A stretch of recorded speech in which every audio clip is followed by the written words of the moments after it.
देखना ये है कि क्या भाई ये किसी गलती के तहत आ गए थे या इन्हीं ने जान के भेजा है।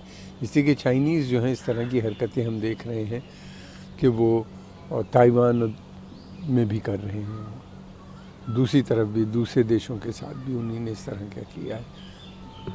क्या ये एक थ्रेट परसेप्शन या को बढ़ाने वाली हरकत है कि भारत अलर्ट हो और भारत भी डिप्लॉय करे, अपने को रेडीनेस पोजीशन में रखे, और जिससे कि उसकी इकनॉमी पे लॉन्ग टर्म इफ़ेक्ट पड़े, या बाय मिस्टेक आए थे।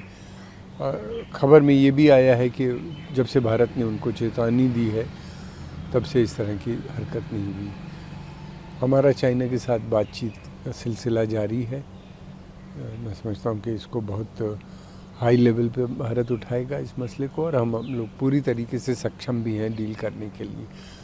अगर वो इस तरह की हरकत दोबारा हुई तो इंडिया वार्निंग देके उनके जहाज़ को क्षति भी पहुंचा सकता है। भारत जंग नहीं चाहता, लेकिन दूसरी तरफ ये है कि वो चाहता है, उसकी नीति है कि बातचीत के माध्यम से मसले हल हों, लेकिन ये कि दूसरी तरफ उसकी सेनाएं पूरी तरीके से सक्षम है, तैयार हैं, चाइना हो या पाकिस्तान हो, उनसे डील करने के लिए। और यही नहीं बल्कि इंडो पैसिफिक क्षेत्र में या साउथ चाइना सी में जो देश हैं, भारत उनके भी जो जेन्युइन कंसर्न है या चाइना की जो विस्तारवादी नीति है उसके ख़िलाफ़ उन देशों को समर्थन करती हैं, उनकी मदद करती हैं, हर तरह से उनके साथ खड़ी हुई भी नज़र आती हैं। और दूसरी तरफ ये कि चाइना के साथ चाइना के क्वाड में भी भारत का एक बड़ा रोल है।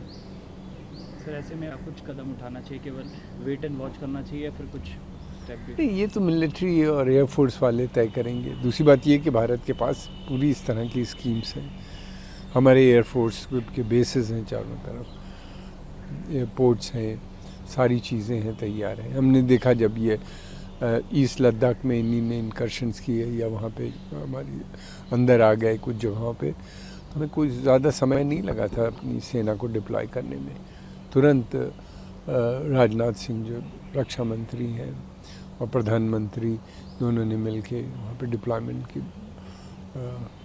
किया, और बहुत ही कम समय में सुरक्षा दल वहाँ पे पहुँच गए और उनको आगे बढ़ने से रोका। और फिर उसके अलावा ये भी है कि लगातार प्रेशर उनके ऊपर वो बनाएंगे।